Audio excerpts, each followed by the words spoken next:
Que alegria novamente estar no meio de vós.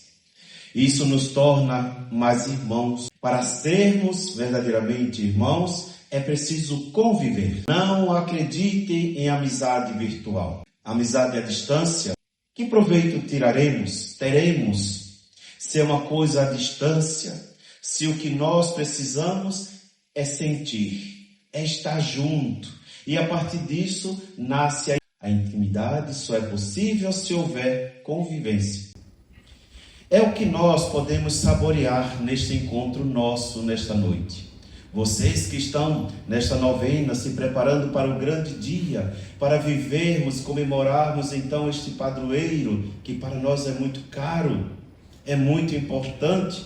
Vocês já estão nesta caminhada e a cada noite vocês vêm aqui para desfrutar desta intimidade. O verdadeiro cristão é aquele que se doa, é aquele que se entrega, é aquele que se faz participar. Ouvindo o evangelho de hoje, Jesus fala de alimento, mas é um alimento diferente do que nós estamos racionalmente concebendo em nossa mente.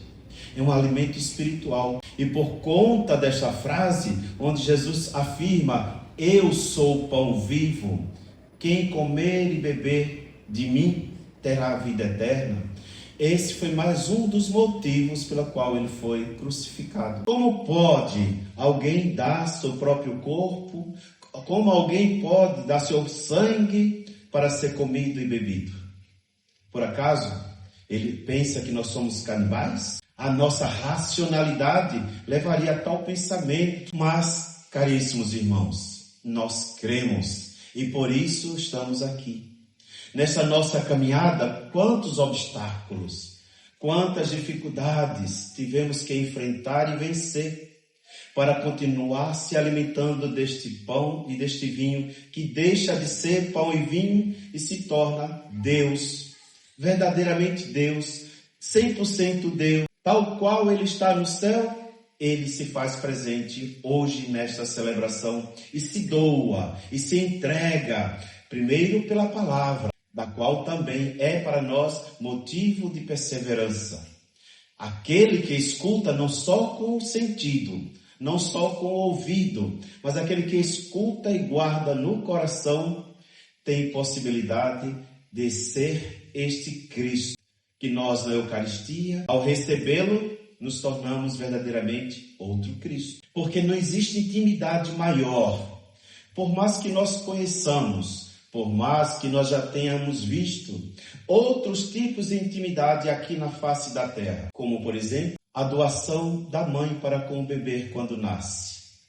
Até que ele se torne grande, independente, a mãe é inteiramente íntima, porque ela não só, ela dá do seu corpo, ela dá do seu alimento, para que aquela criança sobreviva. É também um ato de intimidade. E conhecemos tantas outros tipos de relacionamentos que exigem intimidade. E repito, intimidade não existe sem proximidade. Então nós que comemos e bebemos deste pão, deste vinho que deixa de ser, para se transformar no próprio Deus, e Ele tem poder para isso. Se parássemos para pensar, tudo que nós já conhecemos, já ouvimos falar, de quantas maneiras, de quantas formas Deus se utilizou para se manifestar no meio do seu povo. Lá no Antigo Testamento, Deus se manifestou através de um facho, né? uma torre incandescente que marchava à frente daquele povo ao ser libertado, ao fugirem da escravidão do faraó. Aquela chama, aquele fogo que caminhava à frente, era a presença de Deus. O maná no deserto, por exemplo, foi obra de Deus, uma maneira que Deus fez para se manifestar. Eu estou convosco. Quando faltou água, Deus providenciou água para aquele povo, sedento de sede. E no Novo Testamento, com a chegada do Cristo, tantos foram os milagres, onde Deus manifestou seu poder. Ele se manifesta como quer, porque Ele tudo pode. Ouvimos quando Jesus, a sair do Jordão, pairou sobre sua cabeça aquela pomba, que era o Espírito Santo, terceira pessoa da Trindade. Deus se manifestando. A voz que veio do céu, este é meu filho amado, Deus se manifestando. E depois, na transformação de água em vinho, na pesca milagrosa, de tantos e quantos modos Deus quis se manifestar. Será que nós não temos também algo a narrar a respeito dessa manifestação de Deus na minha, na tua, na nossa própria vida? Como Deus já se apresentou para você? Apenas nesse formato de trigo? Apenas nessa junção da assembleia? Mas na sua intimidade? E qual é o grau de intimidade que eu tenho para com Deus? O quanto que eu estou me esforçando, o quanto que eu estou fazendo para se tornar cada vez mais íntimo a Ele. Porque sabemos que a intimidade exige, repito, proximidade. O quanto que eu estou próximo de Deus. Com certeza, eu não duvido da sua existência e por isso eu estou aqui. Com certeza, eu não duvido da sua ação e do seu poder. Mas eu, particularmente eu, quanto que eu me deixo, então, ser essa manifestação dessa intimidade com Deus. Ouvimos, então, quando nesta primeira leitura, é apresentado mais uma vez para nós essa conversão de Saulo. Alguns dias atrás, Saulo estava presenciando a tortura, o martírio de Estevão, primeiro mártir na era cristã, com a chegada do Cristo. Ele estava lá e foi depositado aos seus pés as vestes desse mártir, que doou, que entregou sua vida a Deus por conta da verdade pronunciada.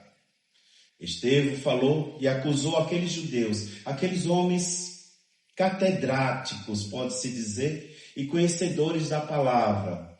Ele disse, olha, fostes vós que crucificaste Jesus Cristo. E por conta dessa proclamação, ele foi levado, foi apedrejado, foi humilhado, e Saulo estava lá assistindo tudo aquilo, omisso. Será que nós, muitas vezes, não somos omissos à flagelação, ao sofrimento do nosso irmão?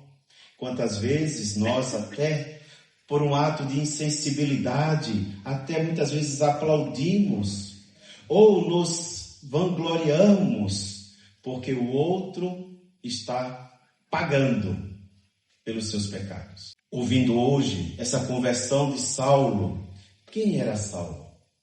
Saulo, ele tinha nome. Saulo, ele tinha uma carta que o autorizava a prender, a bater, até chegar a torturar quem ele quisesse. E como ele era um autêntico judeu, conhecedor das leis antigas, era para ele tudo aquilo que os apóstolos andavam espalhando naquela região, que o seu mestre tinha ressuscitado. Era uma ofensa para Saulo.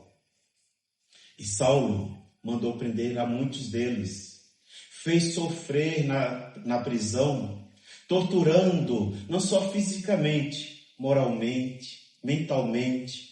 Muitos foram torturados por Saulo. A grande mensagem de que podemos tirar de tudo isso é que Deus nos surpreende com sua maneira de se manifestar. Se Ele escolhe o pequeno, o mais insignificante, para confundir os fortes, os letrados, aqueles que se acham conhecedores da verdade, Ele também escolhe aquele menos indicado. Tanto é que a comunidade cristã, as primeiras comunidades que ainda estavam começando a se formar, temiam a Saulo.